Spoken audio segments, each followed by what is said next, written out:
আসসালামু আলাইকুম। কেমন আছেন সবাই? আশা করছি ভালো আছেন। আমিও ভালো আছি। এখানে দেখছেন আমি অল্প কিছু পিস চিকেন নিয়েছি। এটা মূলত আমার বাচ্চার জন্য চিকেন ফ্রাই করা। বাচ্চার টিফিনে কিংবা বাচ্চার বিকালের নাস্তায় কিংবা বাচ্চার ডিনারে এই চিকেন ফ্রাইটা দিতে পারেন। তার জন্য আমি প্রথমে নিয়েছি এখানে জিরা ধনিয়ার গুঁড়া, গোলমরিচের গুঁড়া, লবণ, তারপরে নিয়েছি আমি অল্প একটু মরিচের গুঁড়া, আদা রসুন জিরা ধনিয়া বাটা, আর নিয়েছি এখানে ৩টা কোয়েলের ডিম।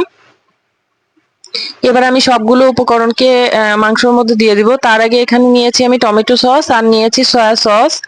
এবার আমি এই তো দেখছেন যে উপকরণগুলা এগুলো একে একে মাংসে দিয়ে দিব। যেহেতু বাচ্চার জন্য চিকেন ফ্রাই করব, খুব বেশি উপকরণ আমি দিব না। এই অল্প কিছু উপকরণ দিয়েই চিকেন ফ্রাইটা হয়ে যাবে। এই তো দেখছেন সবকিছু দিয়ে দিয়েছি। আর এখানে নিয়েছি ৩টা কোয়েলের ডিম। আসলে বাচ্চার জন্য যেহেতু অল্প চিকেন ফ্রাই করা হয়, এই জন্য বড় ডিম দিলে বেশি হয়ে যায়। এই জন্য আমি কোয়েলের ডিমটাই প্রেফার করি, কোয়েলের ডিমটাই দিই। এই তো দেখছেন ৩টা কোয়েলের ডিম আমি একে একে ভেঙে দিচ্ছি। আর বাচ্চাদের এভাবে অল্প উপকরণ চিকেন ফ্রাই করে দিলে বাচ্চারা মজা করে খায়। আর বাচ্চাদের ভালোও লাগে চিকেন ফ্রাইটা। বেশিরভাগ বাচ্চারই চিকেন ফ্রাই খুবই পছন্দ। এই তো দেখছেন সবগুলো ডিম দিয়ে দেওয়া হয়ে গিয়েছে। এবার এর মধ্যে দিয়ে দিচ্ছি আমি টমেটো সস।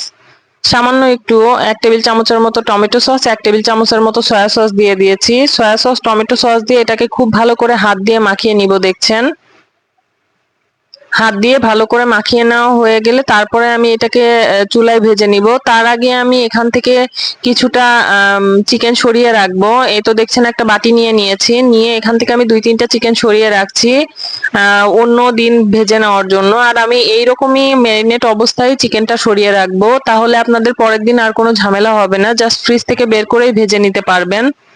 এই তো দেখছি আমি ২ পিস থেকে ৩ পিস রেখে দিয়েছি। রেখে দিয়ে একটুখানি যে নিচের যে ঝোলটা ছিল সেটাও একটুখানি রেখে দিলাম।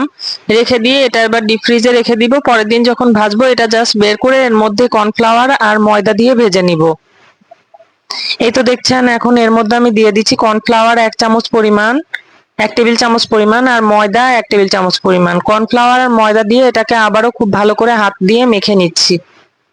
মেখে নিয়ে এবার এটাকে ভেজে নিব।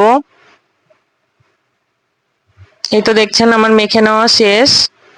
এবার এটাকে আমি চুলায় অল্প তেলে ভেজে নিব। যেহেতু বাচ্চার জন্য চিকেন ফ্রাই অল্প তেল দিয়ে ভাজতে হবে, এই জন্য দেখছেন আমি বড় একটা কড়াই নিয়েছি, নিয়ে এক সাইডে তেল নিয়েছি, নিয়ে এবার আমি এই তেলে চিকেন ফ্রাইটা ভেজে নিব।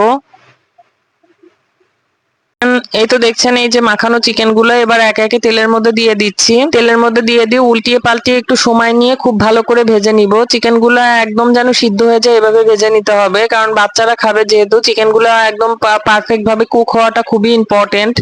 আর এভাবে আপনারা চিকেন ফ্রাই করে বাচ্চার বিকালের নাস্তায় কিংবা দুপুরের লাঞ্চে, রাতের ডিনারে কিংবা বাচ্চার টিফিনেও দিয়ে দিতে পারেন। এটা খুব কম সময়ে আপনারা বাসায় করে নিতে পারেন। আর আমি যেভাবে সংরক্ষণ পদ্ধতি দেখালাম ওভাবে আপনারা বেশি করে চিকেনও ম্যারিনেট করে রাখতে পারেন। জাস্ট যখন ভেজে দিবেন তখন বের করে ভেজে ফেলবেন। আর এই তো দেখছেন আমার চিকেন ফ্রাই হয়ে গিয়েছে। আপনারা যদি বাচ্চাকে এইভাবে চিকেন ফ্রাই করে দেন তাহলে আমাকে জানাবেন বাচ্চারা কেমন খেলো। আর সবাই ভালো থাকবেন। আল্লাহ হাফেজ।